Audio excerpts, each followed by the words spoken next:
Eh bien, bonjour à tous à nouveau. Donc, il est 17 heures, on va pouvoir bientôt commencer. Je laisse un petit peu de temps aux personnes pour se connecter. Voilà, je vais les nommer au fur et à mesure qu'ils se présentent.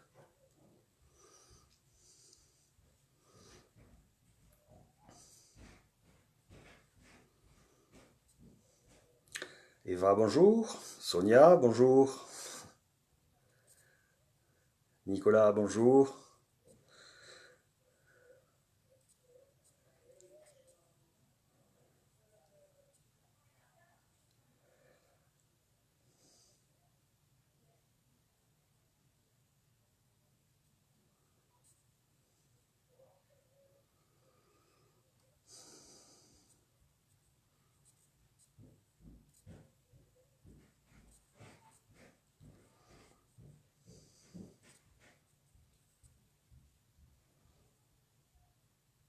Ok, donc Eva nous dit qu'elle a quelques personnes dans son magasin qui vont se connecter.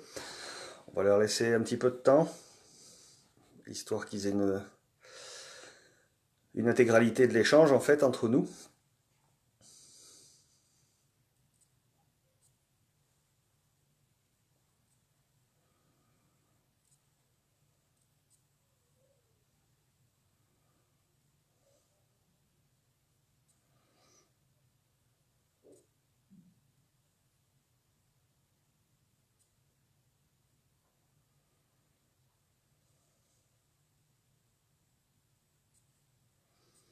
Salut à toi. Salut Stéphane.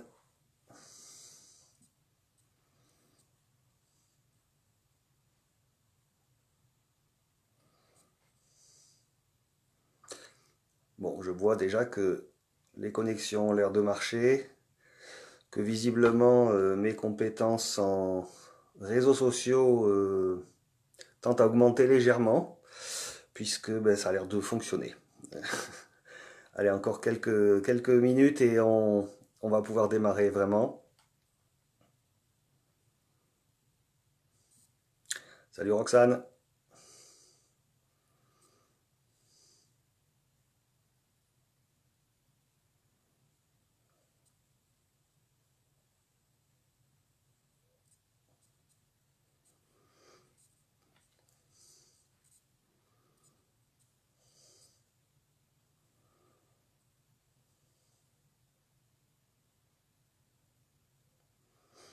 En attendant que tout le monde se connecte, j'espère que Roxane, tu as remarqué le t-shirt que je porte.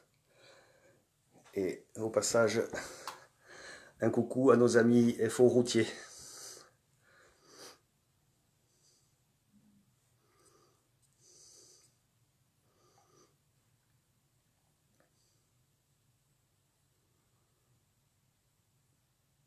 Bon, je ne sais pas ce que vous en pensez, mais alors, il y a déjà quelques personnes sur le groupe, donc on va commencer en fait. Donc, aujourd'hui est le numéro un de ces lives en fait. Premier d'une série, hein, on va tenir ça très régulièrement pour vous informer au mieux au vu de ce que nous, on peut savoir et comprendre et vous faire partager. Salut Alissa. Ce qu'il faut savoir, c'est qu'on est quand même dans une situation un petit peu complexe à plusieurs raisons. D'abord la difficulté sanitaire que tout le monde connaît. Ensuite, cette menace, on va dire, hein, qui pèse sur nous et nos proches. J'en profite pour apporter tout mon soutien aux gens qui ont dans leur entourage des gens qui malheureusement pourraient être contaminés, en leur souhaitant le meilleur rétablissement possible.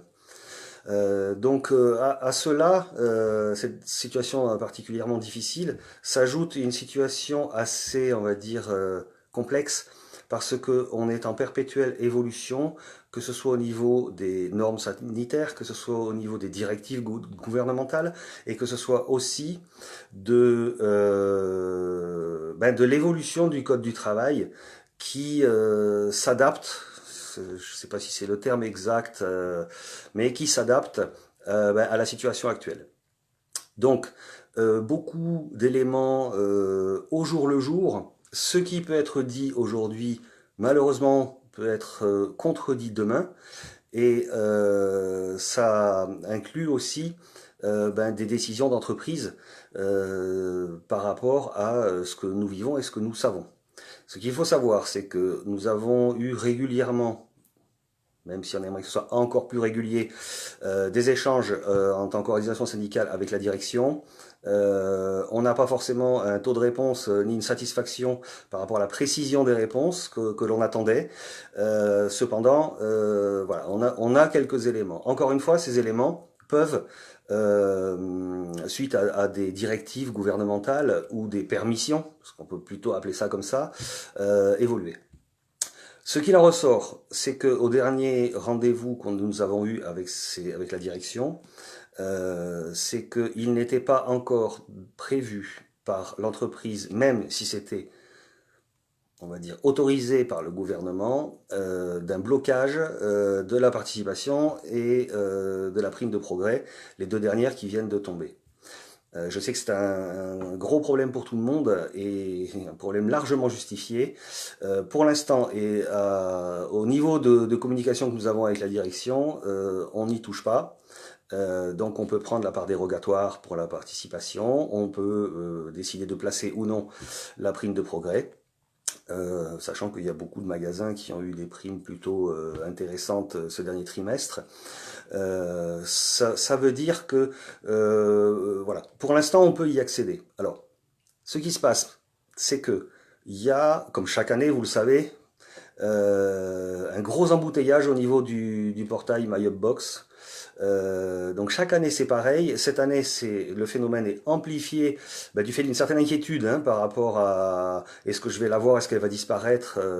Donc ça crée des énormes bouchons, si on peut appeler ça comme ça, au niveau des serveurs. Donc il y a des difficultés à se connecter. Moi j'y vais régulièrement pour voir si ça marche ou pas. Je peux passer 2 jours où ça marche pas du tout, et puis un soir tard, tout d'un coup ça va marcher. Donc, faites preuve de patience, on va dire, si on peut, parce que c'est techniquement compliqué. Ça l'a toujours été, donc imaginez bien que dans une situation comme on vit, il n'y a pas de raison que ça s'arrange, et malheureusement, la situation même se bloque un petit peu plus. Pardon. Il se peut que certains d'entre vous aient des projets immobiliers qui soient comment dire, en cours et qui soient sous la garantie de vos avoirs dans Valaction. Vous savez comme moi que les remboursements sont bloqués jusqu'à nouvel ordre, jusqu'à réévaluation de la part en fait, qui interviendra, on ne sait pas trop. Je pense qu'on peut pas compter sur ça avant juin-juillet à mon avis. Salut Magali. À ce moment-là, il y a quand même une autre possibilité. Je vais vous dicter l'adresse tout doucement pour que vous puissiez la noter si vous en avez besoin. Donc ça s'appelle drp.paye.partage@leroymerlin.fr. Je le mettrai aussi sur le Facebook en message. Donc je répète, drp.paye, P-A-I-E, .partage@leroymerlin.fr, tout en minuscule. Salut Cyril. Donc vous pouvez vous mettre en relation avec eux parce que on est sur des cas, ce qu'on appelle de déblocage exceptionnel, au même titre que ce qui peut arriver même hors période de crise. Donc ce sont eux qui vont à ce moment-là gérer, d'abord étudier la demande et gérer le dossier. Voilà. J'ai reçu des messages qui me disent qu'ils y sont allés, que ça ne marche pas. Pour l'instant, on va dire qu'on est plus lié à un problème technique qu'à un blocage de fait des avoirs des salariés. Pour répondre aussi aux questions qui viennent assez régulièrement, je vais le répéter parce que je pense que beaucoup d'entre vous le savent, mais je pense que c'est important aussi. salut Stéphane, le principe de l'activité partielle. Donc, petit résumé succinct, vous êtes rémunéré à 84% de votre net, parce qu'on prend une base de 70% du brut. Ce paiement se fait par l'intermédiaire de l'entreprise. Donc l'entreprise vous paye et ensuite va se faire rembourser par l'État. Ça évite, parce que évidemment vous comprendrez bien qu'il y a des engorgements qui sont vraiment super. Je vais y arriver. Le gouvernement donc paye en retard, mais au moins l'intérêt c'est que comme vous avez une paye qui elle arrive à l'heure, ça ne crée pas de problème particulier, ce qui est tant mieux, parce que déjà c'est une baisse de revenus, donc c'est pas forcément évident pour tout le monde. La baisse de revenus se limite quand même au SMIC, c'est-à-dire que si dans le cadre d'un temps complet, le fait de passer à 70% du brut, donc 84% du net, vous amène sous le niveau du SMIC. Il y a à ce moment-là une rallonge qui est faite par l'employeur pour vous amener au minimum au seuil du SMIC. Voilà. Ça, c'est les règles de base. Pour les élus, je sais qu'il y en a beaucoup qui nous regardent, tout ce qui est... salut Delphine. Tout ce qui est heures de délégation donc sont autorisés de les poser évidemment parce que on a des mandats à faire vivre et il est important de suivre en fait tous nos collaborateurs. Dans ces cas-là, vous posez vos heures de délégation via un petit document qui atteste tel jour vous avez pris tel nombre d'heures que vous envoyez à votre RPRH de votre magasin et faites un double en même temps à votre chef de secteur, ce sera mieux. Eux, après, prendront toutes les dispositions nécessaires parce qu'ils ont beaucoup de difficultés à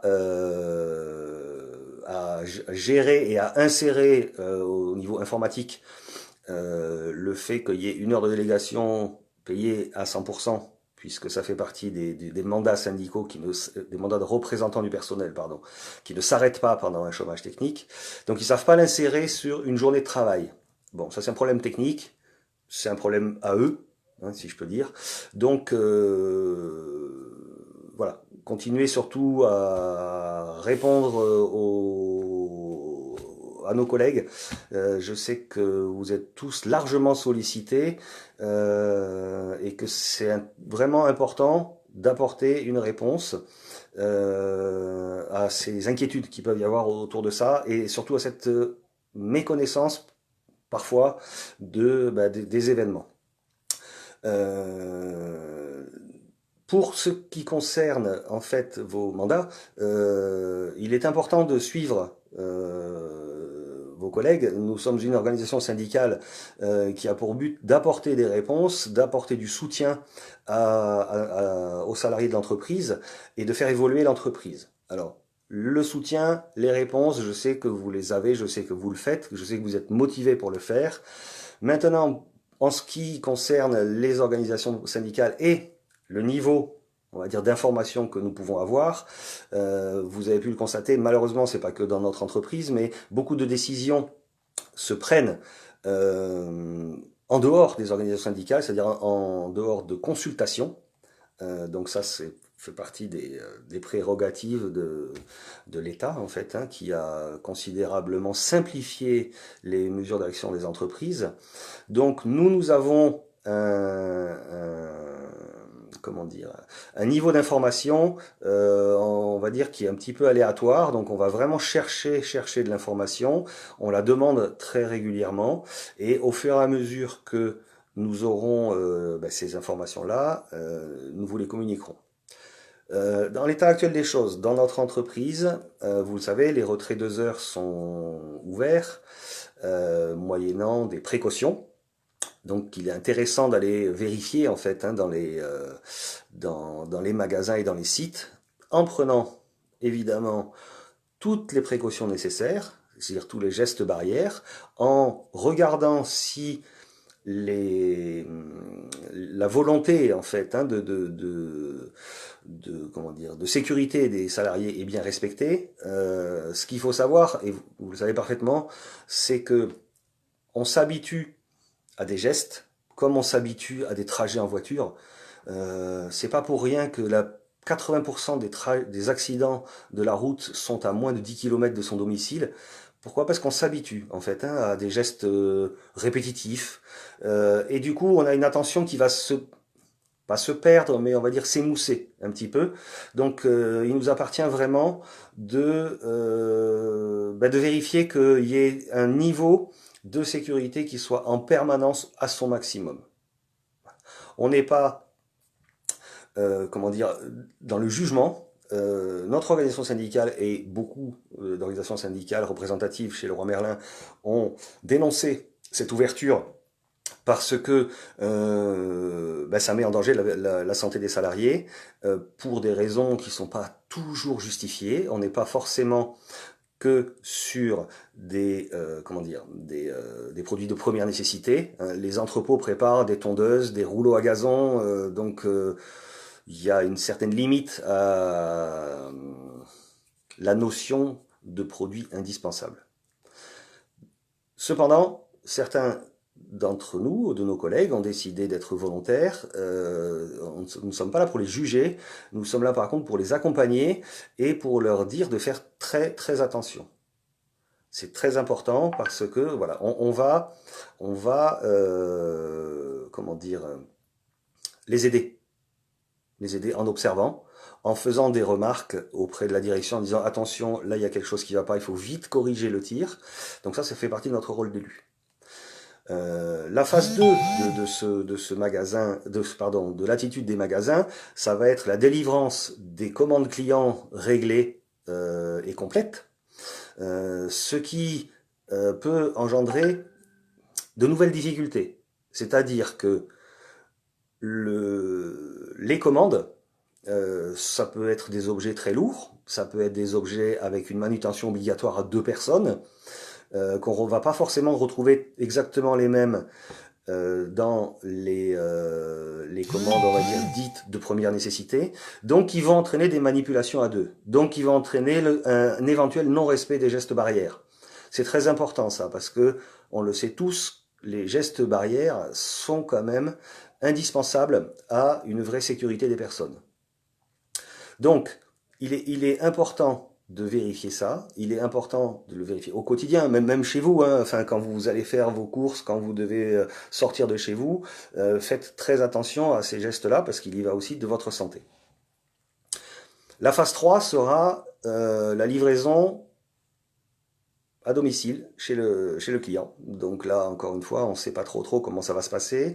Est-ce que les produits éligibles vont augmenter dans leur panier, parce que si on considère que les commandes clients qui sont complètes peuvent être livrées, on sort obligatoirement et de fait de la de la liste des produits indispensables. Donc ça, c'est vraiment important de dire que voilà, il va y avoir plusieurs phases. Alors, ces phases-là, on peut les contester, et nous ne sommes pas d'accord pour le faire, mais comment dire, on est quand même sous une possibilité d'ouverture.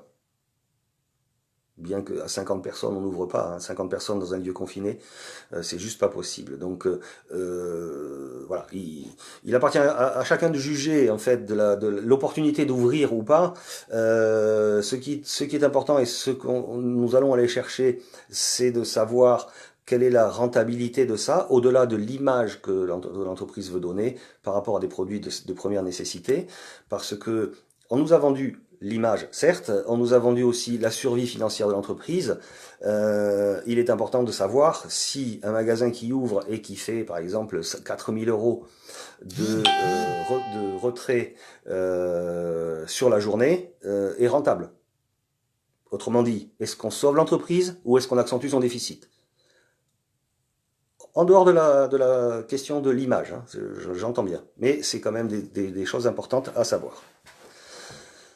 Dans l'état actuel des choses, il y a certains magasins qui sont fermés. Deux, à ma connaissance, qui sont fermés du fait d'une volonté de ne pas ouvrir dès le début. Donc, voilà, volonté de ne pas exposer les salariés à cette épidémie.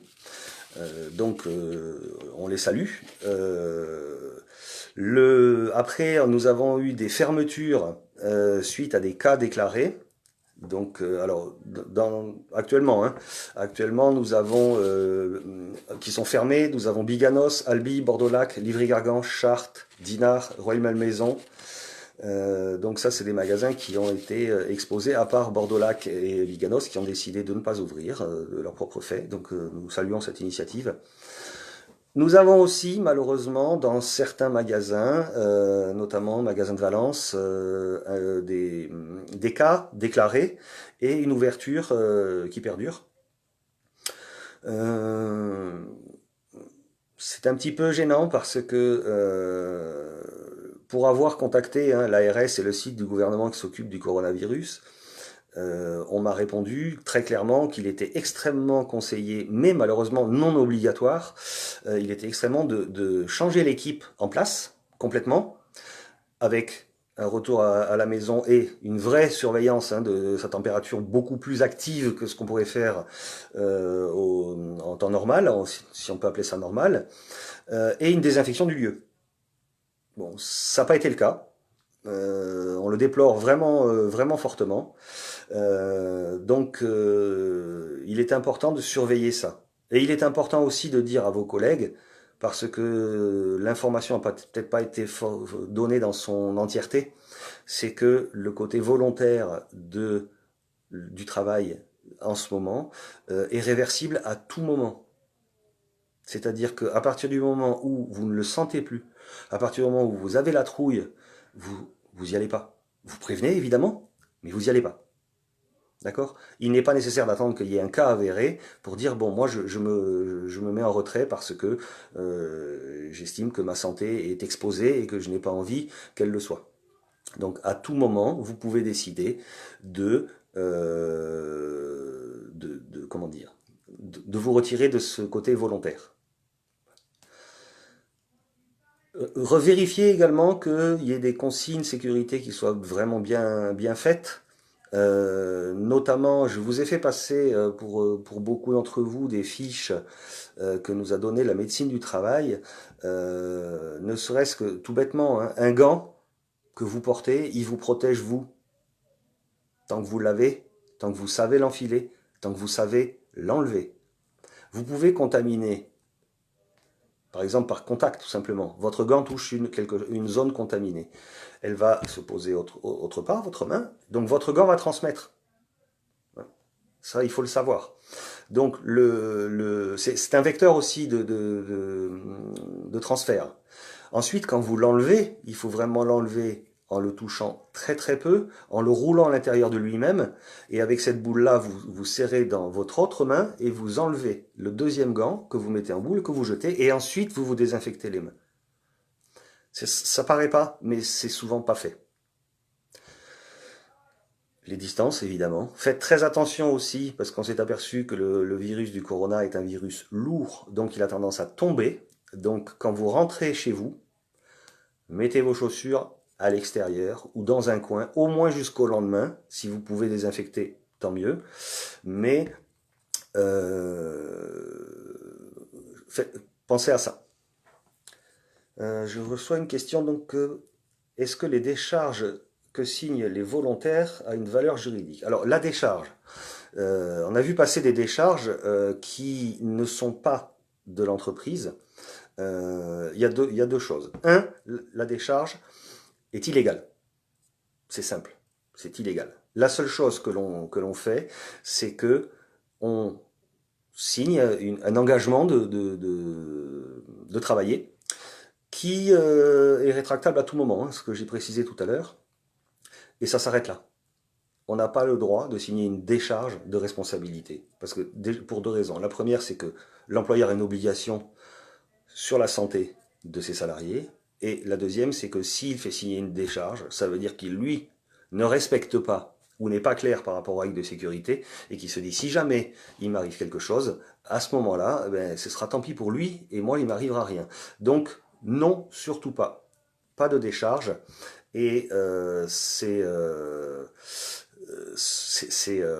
illégal. Voilà. Moi, ce que j'ai vu passer, ça concernait pas l'entreprise. L'entreprise a demandé simplement un engagement. Un engagement aussi qui est de dire qu'on ne fait pas partie des personnes à risque. Cela peut paraître intrusif par rapport à la vie privée des personnes. C'est aussi du bon sens, hein. N'allez pas vous surexposer. Alors il ne s'agit pas vraiment d'une surexposition. La seule chose, c'est que si jamais vous êtes un sujet à risque et que par accident ou par malheur vous êtes contaminé, vous pouvez avoir de très sévères complications. Voilà, il suffit de voir les résultats pardon, qui tombent régulièrement pour s'apercevoir que comment dire, les conséquences peuvent être vraiment catastrophiques. Donc là j'ai une autre question, est-ce que les décharges signées... Ouais, donc là voilà, c'est ça, je l'avais aussi sur un autre support. Donc non, pas de décharge, voilà. C'est simplement une lettre qui se positionne d'abord, parce que on est obligé de le faire. Vous êtes en chômage partiel et vous décidez de travailler, donc vous allez changer de statut pendant un certain moment. Donc il faut qu'il y ait un accord de votre part de changer de statut. C'est en ce sens-là que l'on remplit ce formulaire de volontariat.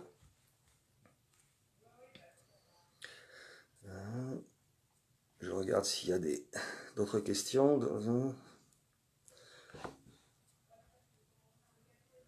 Oui, effectivement, les directeurs doivent veiller quand même, donc là je réponds à Eva, il est strictement interdit l'aide au chargement.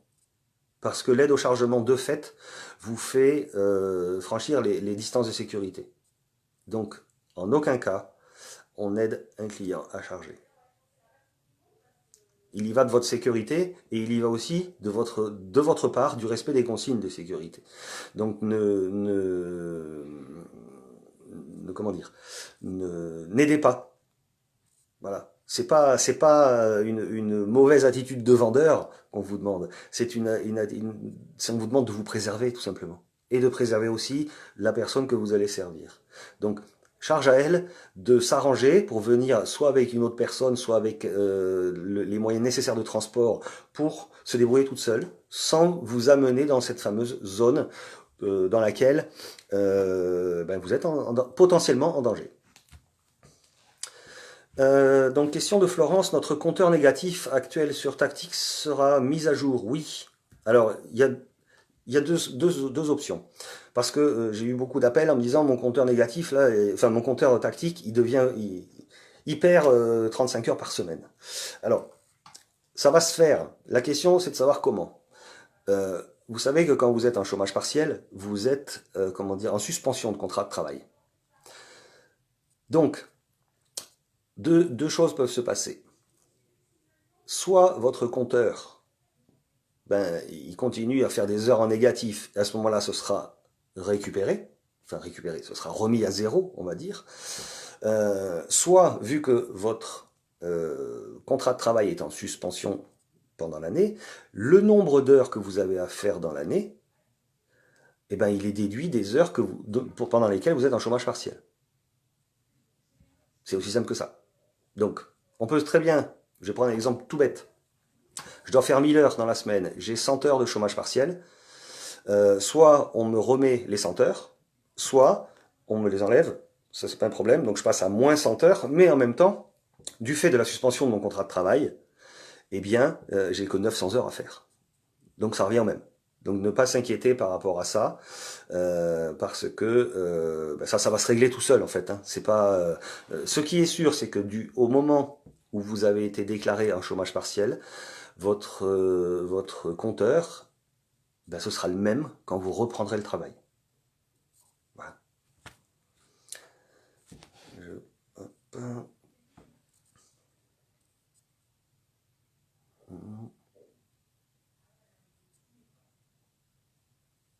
Oui, alors une question qui revient souvent aussi. Si je vais travailler et que je suis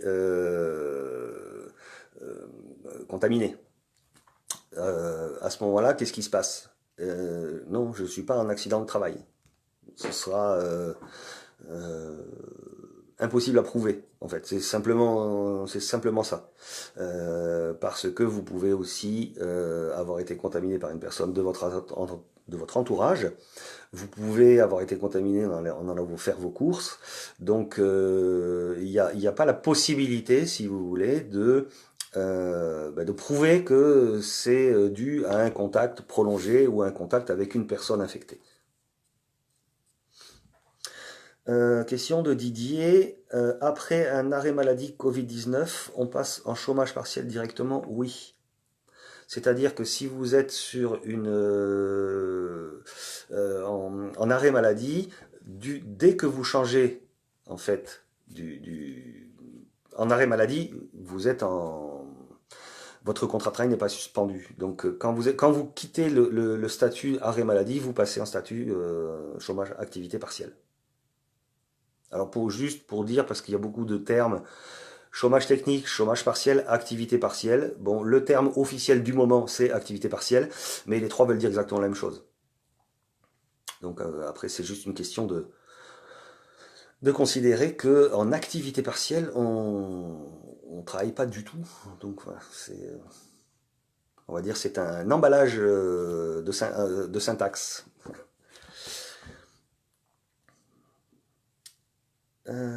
Coralie, donc depuis quelle date sommes-nous en chômage partiel? Depuis le dimanche, je vérifie la date, le dimanche où ça a été déclaré en fait toute la fermeture des établissements.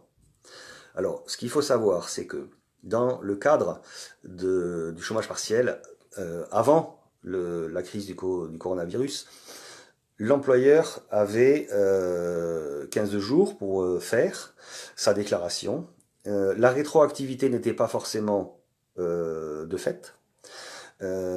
Et la réponse du ministère du Travail pouvait mettre 15 jours de plus. Depuis la crise du coronavirus, il y a deux choses. Il y a que, premièrement, il y a une rétroactivité qui est faite, c'est-à-dire que en ce qui nous concerne, c'est passé après le CSE central. Ça encore, c'est une modification du Code du travail qui a dit qu'on pouvait faire une consultation après avoir fait la demande. Excusez-moi, je me mets en silencieux. Voilà, désolé pour le bruit parasite. Donc on pouvait faire la demande après. L'entreprise qui fait sa demande, on considère qu'à partir de la non-réponse sous 48 heures, c'est accepté. Ce qui est le cas de l'entreprise. Donc là, ils ont été un petit peu plus vite.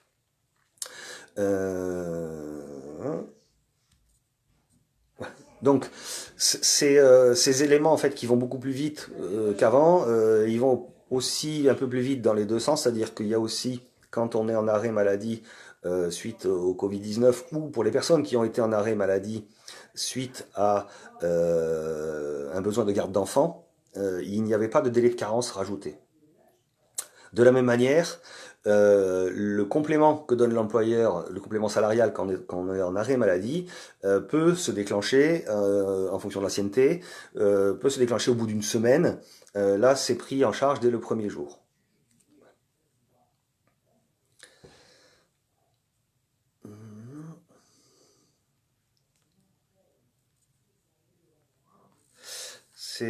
Ouais, bah écoutez, pour l'instant, je vois pas arriver d'autres questions.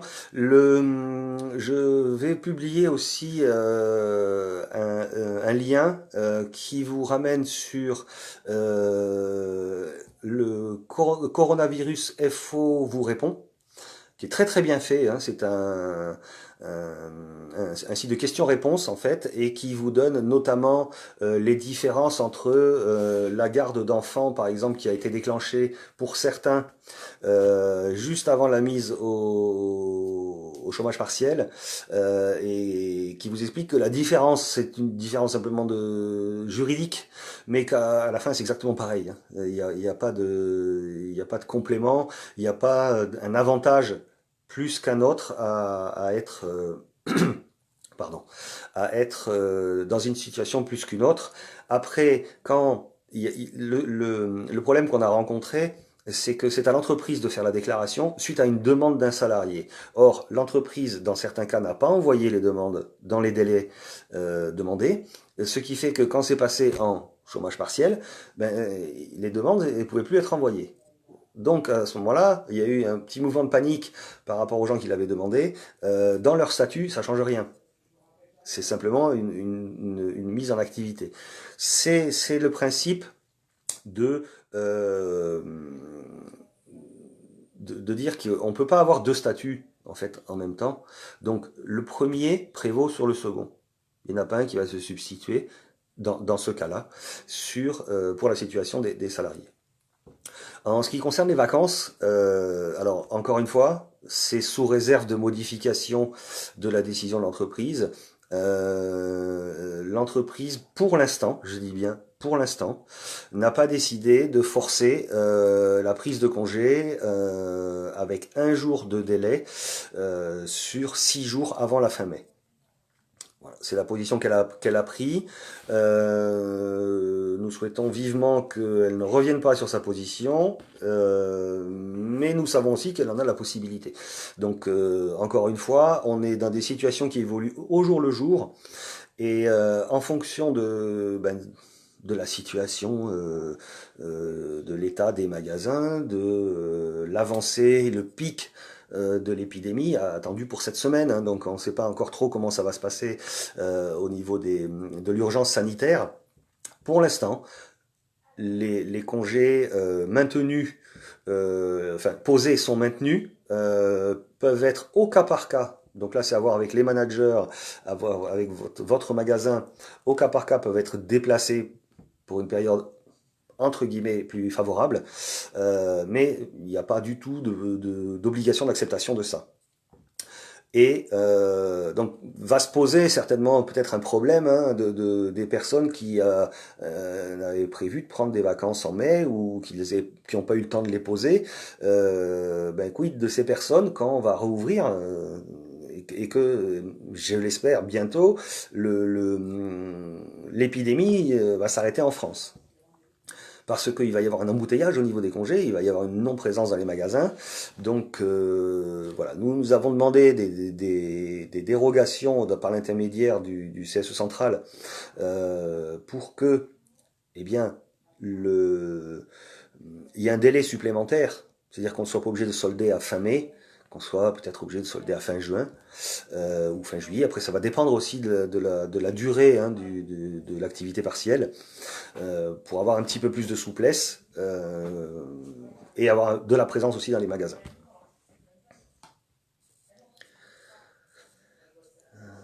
Voilà. Donc, alors, des nouvelles de la reprise. Là aussi est étudié, donc pour l'instant on n'a pas encore tous les éléments, la possibilité de faire de la reprise marchandise. Alors, on entend pour du gros œuvre, pour des choses comme ça. Ce qui nous inquiète beaucoup, c'est que qui dit gros œuvre dit charge lourde, qui dit charge lourde dit manutention à deux. Et ça nous renvoie encore une fois à ce fameux non-respect du plus élémentaire des gestes barrières, qui est de comment dire, de respecter cette distance pour éviter la contamination. Donc pour l'instant, on n'a pas encore l'information complète par rapport à ça, ni les conditions, parce que autant quand on va passer d'une commande enfin du retrait 2 heures à un retrait de commande, on va dire que le process est quasiment le même. Par contre, de la reprise marchandise, c'est aller biper un produit, c'est aller éventuellement, vous le savez autant que moi, gérer des conflits, hein, parce que ce produit vient pas de chez nous, parce que ce produit est abîmé, donc à un moment donné, il va falloir qu'on s'en approche. S'il est lourd, il va falloir qu'on le prenne à deux. Donc tout ça, c'est des questions en fait. D'abord, il faut y trouver une réponse et un intérêt financier pour l'entreprise. Et surtout, c'est qu'il faut trouver une adaptation de nos gestes de sécurité par rapport à ça. Parce que là, on change complètement la donne. On se retrouve et on se rapproche énormément, et je profite de ça pour faire une petite aparté en disant toute mon admiration pour les gens qui sont exposés en permanence, hein. Alors évidemment le personnel soignant, mais aussi toutes les hôtesses de caisse dans les supermarchés qui sont là pour nous, hein, et qui sont vraiment exposées. Voilà. Cette exposition-là, on peut la considérer comme étant entre guillemets obligatoire. Maintenant, il faut que ce soit fait dans de bonnes conditions. Est-ce qu'elle se justifie dans le cadre d'une reprise de marchandises? Voilà. Moi, j'ai mis de gros doutes là-dessus. Alors, j'entends que certains CS ont demandé de poser des vacances sur tactique à ceux à qui il reste des jours de congé à payer. Alors, à poser, pardon, excusez-moi. Oui, ça c'est des choses qui vont arriver, vous allez être sollicité. Pour l'instant, il n'y a pas, on va dire, de prise de position officielle de l'entreprise, donc de directive. Le fait est que, à un moment donné, si on n'a pas plus d'éléments, l'entreprise va nous demander de poser les congés avant fin mai, ce qui est la date butoir annuelle classique. Donc, sans évolution de la réglementation et de la position de l'entreprise, vous allez être amené à poser des questions, des congés, avant fin mai. Voilà. Avec le point d'interrogation, quelle sera la situation à ce moment-là? Alors, plat de chargement, commande client. Ah, attends. Commande client 15 jours, 300 000, 30 000 euros sur Draguignan, 30 000 euros en 15 jours. Ça fait du 2 000 euros par jour. Je vous laisse apprécier. Parce que là, on est vraiment sur de l'image, on va dire. Alors, tout en séparant, hein, évidemment, le côté entreprise citoyenne, produit de première nécessité. Voilà. La suite, c'est ce dont je parlais tout à l'heure, c'est qu'on voit quand même des entrepôts qui envoient des commandes aux magasins de produits de jardin, de produits... Alors oui, on a le temps de bricoler, mais on n'a pas forcément la nécessité d'aller mettre en danger des personnes pour assouvir un petit peu d'ennui pendant cette période d'activité partielle.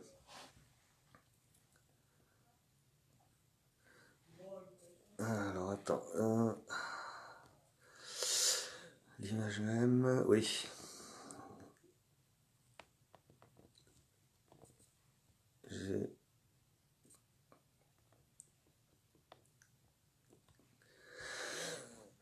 Alors, est-ce que Laurent Merlin commence à réfléchir aux réouvertures? Oui, je pense qu'ils y pensent depuis le premier jour de la fermeture, hein.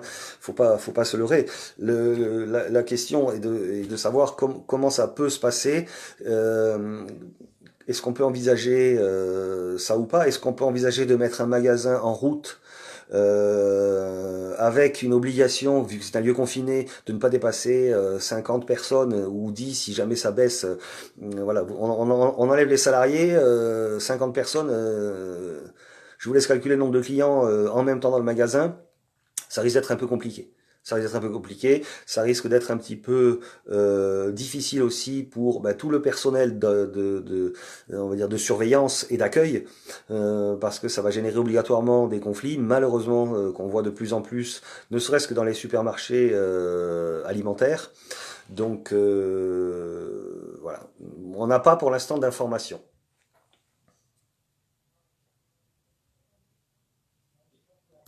Ah oui, bonne question d'Eva qui me demande pourquoi on ne peut rien faire sur les payes des extras au niveau du chômage partiel. Alors ce qu'il faut savoir, c'est que le chômage partiel, il est calculé sur votre salaire de base.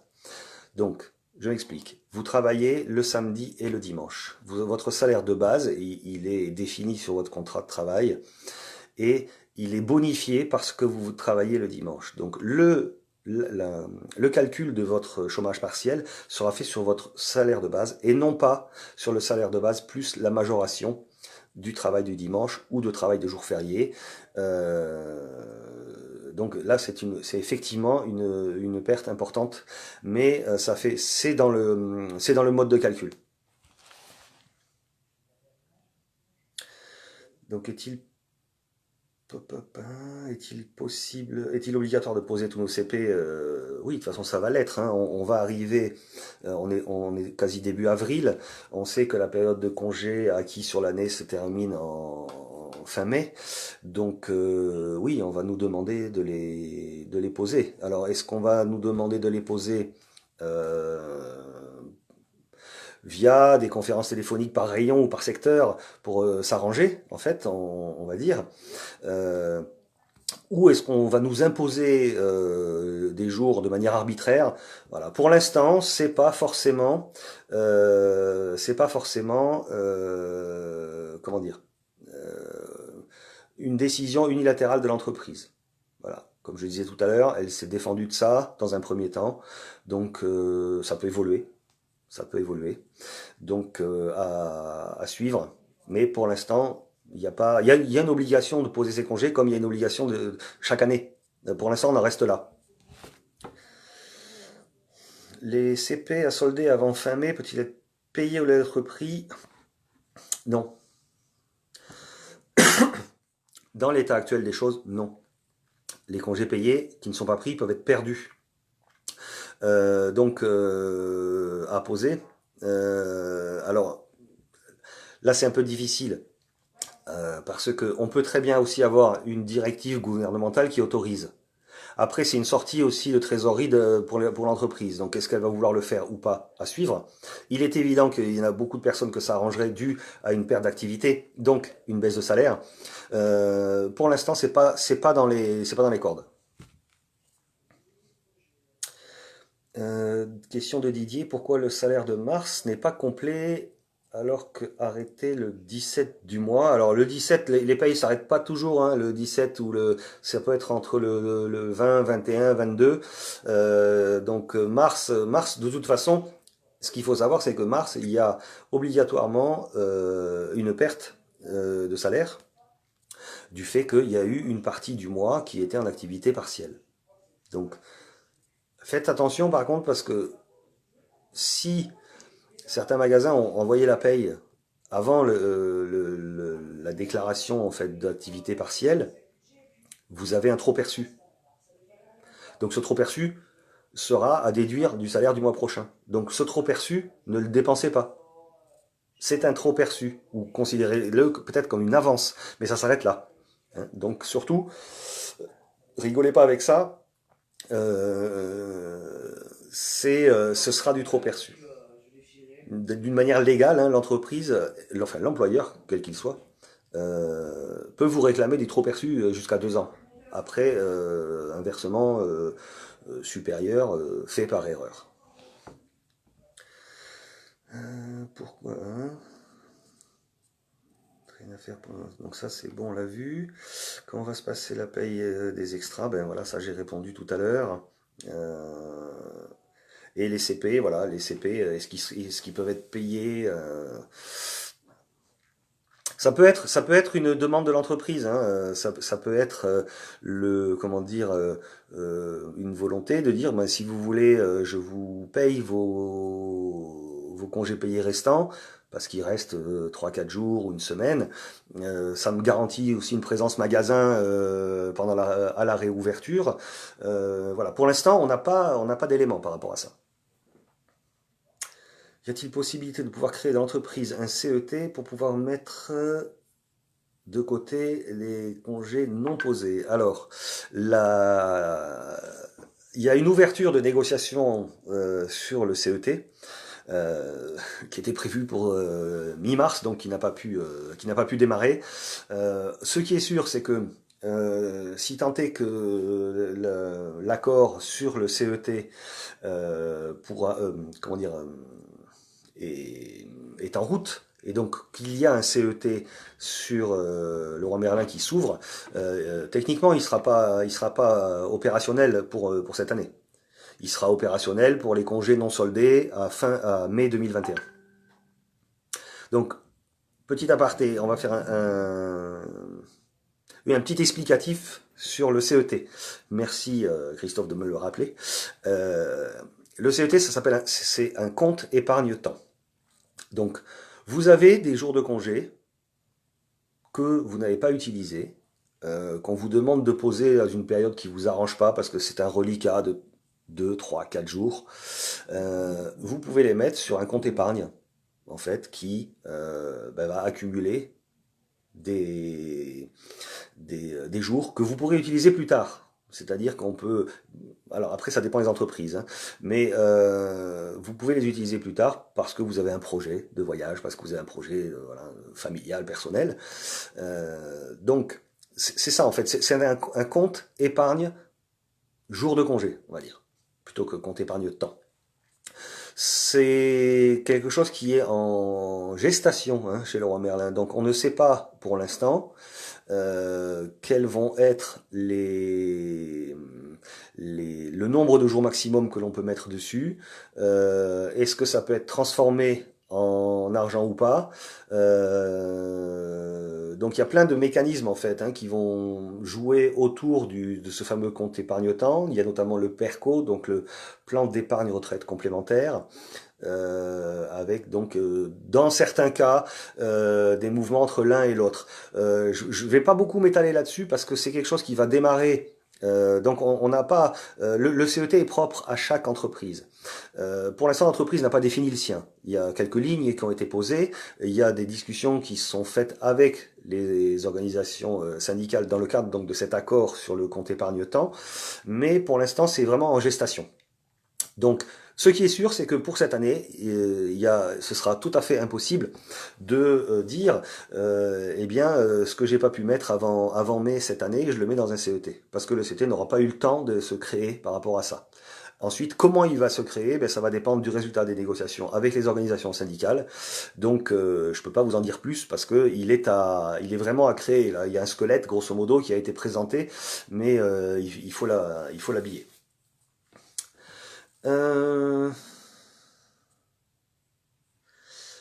Comment vont se passer nos congés l'été? Peuvent-ils les refuser? Non. Alors, encore une fois, dans l'état actuel des choses, non. La modification actuellement d'une période de congé, c'est un mois avant. Donc, un mois avant, sauf événement exceptionnel, mais on ne considère pas pour l'instant, au niveau du législateur, qu'on soit dans une période exceptionnelle qui justifie un changement de congé. Donc les congés posés seront faits. Par contre, encore une fois, on peut très bien avoir une décision qui dit, du gouvernement, qui dit, on peut les fractionner en plusieurs fois sans l'avis de la personne, c'est-à-dire une semaine par-ci, une semaine par-là. On peut aussi considérer que on n'est pas obligatoirement obligé de mettre en congé une personne et son conjoint de la même entreprise en même temps. Voilà, donc il y a beaucoup d'évolutions en fait qui vont arriver par là. Pour l'instant, encore une fois, à l'état actuel des échanges que l'on peut avoir avec la direction, c'est pas encore une volonté par rapport à ça. Donc les congés d'été, la période légale des congés, hein, c'est mai-octobre. Donc pour l'instant, à ce niveau-là et au niveau de l'entreprise, officiellement, il n'y a pas de modification. Les congés payés qui ont été validés dans les différents CSE des établissements, pour l'instant, ne sont pas remis en cause. En chômage partiel, est-ce qu'on reçoit une fiche de paye si le confinement dure? Oui, on reçoit toujours une fiche de paye. Par contre, il va y avoir des lignes supplémentaires auxquelles vous n'êtes pas habitué, qui sont justement qui mettent que l'on est en activité partielle. Combien minimum peut-on avoir en 35 heures de chômage partiel? Donc question de Jessie. Alors en chômage partiel, c'est ce que je disais tout à l'heure. Pardon. Vous êtes payé à 70% du brut, soit à peu près, à très peu de choses près, 84% du net. La limite basse étant le SMIC. C'est-à-dire que si, avec 70% de votre brut, donc 84% du net, vous n'êtes pas au SMIC, vous aurez une rallonge qui vous ramène au SMIC. Donc on va dire que le SMIC reste un salaire minimum, même si on ne peut pas forcément parler de salaire dans le cadre d'une activité partielle, vous avez cette garantie. Si on a été en congé jusqu'à la fin du mois, j'ai mon salaire normal. Oui, quand vous êtes en congé avant la période de confinement, pardon, pas de confinement, d'activité partielle, vos congés courent jusqu'à la fin de leur date prévue. C'est que quand vous réintégrez l'entreprise, qu'à ce moment-là, vous passez en activité partielle.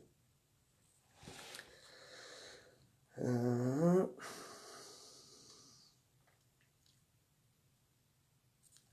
Alors, le demi-treizième mois pourrait-il être rapproché? Alors, non, je pense pas. Enfin, on n'a pas d'infos là-dessus, mais ça m'étonnerait beaucoup.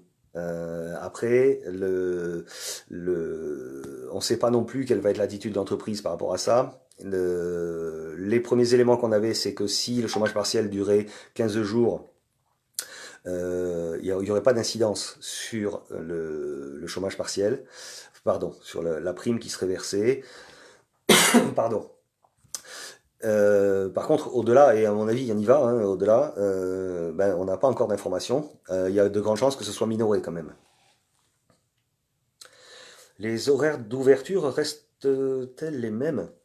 Ben, pour l'instant, chaque magasin a à peu près ses heures d'ouverture. Il est évident que faire un 8-20 pour les magasins qui ouvrent à 8 heures sur du retrait 2 heures ne présente aucun intérêt. Donc la plupart c'est du 10-18, mais il peut, comment dire, il peut y avoir des ouvertures qui soient un petit peu plus larges. Je suis pas sûr que y ait un intérêt à le faire. Après, quand on va ouvrir les retraits, quand on va ouvrir la commande client en livraison à domicile, il se peut que ces horaires changent. Parce qu'il n'y a aucune, on va dire, aucune obligation de restriction d'ouverture. Alors j'ai zappé une question a priori. Je vais essayer de la retrouver.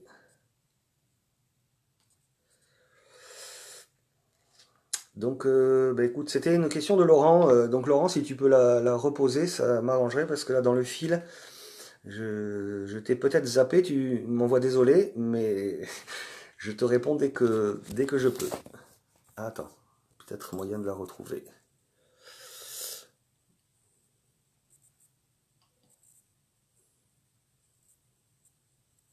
Non, pour l'instant je l'ai pas. Donc si jamais.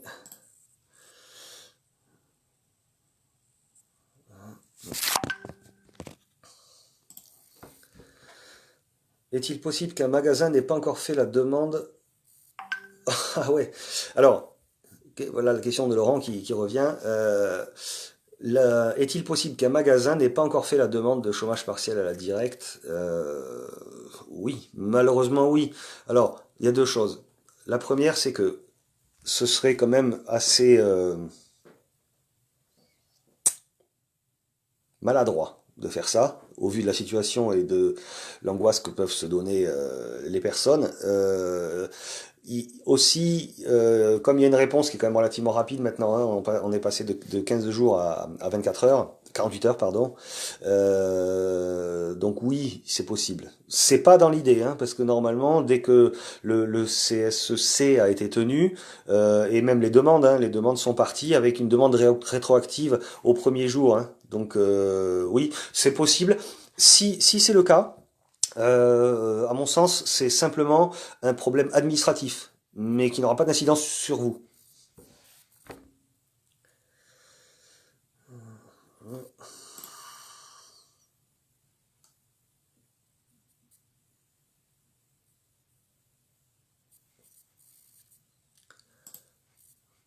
Il semblerait qu'il n'y ait plus forcément de questions.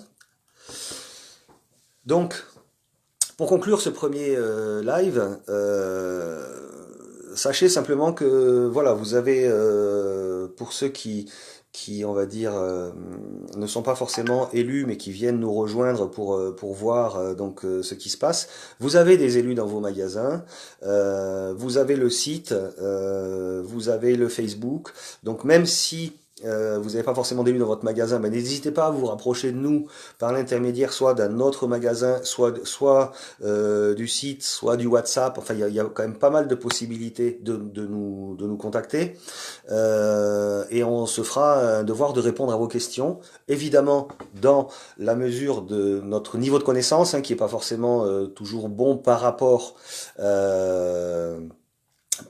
à l'évolution de la situation, par rapport à la pas toujours et pas systématique obligation de l'employeur de passer par les représentants du personnel pour prendre des décisions, et aussi et enfin par rapport à cet état de changement permanent en fait qu'on va retrouver dans les applications, dans les décrets, dans le code du travail. Pour l'instant, on n'a pas encore parlé comment dire, de la possibilité de travailler jusqu'à 60 heures. Alors les métiers et les secteurs concernés, pour l'instant on n'en fait pas partie, ça peut changer demain. Donc c'est pour ça que on va très régulièrement faire ce type d'intervention. Donc je vous mettrai un message pour vous donner rendez-vous. Sachez que il est, enfin, cette vidéo va être mise en ligne hein, sur le site que vous regardez actuellement. Donc vous pouvez la partager surtout, hein, parce qu'il y a beaucoup d'informations qui peuvent être données dessus. N'hésitez pas à liker aussi la page. C'est bien pour nous de savoir que on peut répondre à vos attentes. Et n'hésitez pas à solliciter sur site ou ailleurs les représentants FO que nous sommes, parce que nous sommes à votre service et nous sommes là pour vous aider, pour vous informer et pour vous accompagner dans cette période qui est relativement difficile pour tous. Voilà, je vous remercie beaucoup de votre attention, je vous donne rendez-vous très prochainement et je ne manquerai pas de vous prévenir pour vous donner rendez-vous. Merci à tous.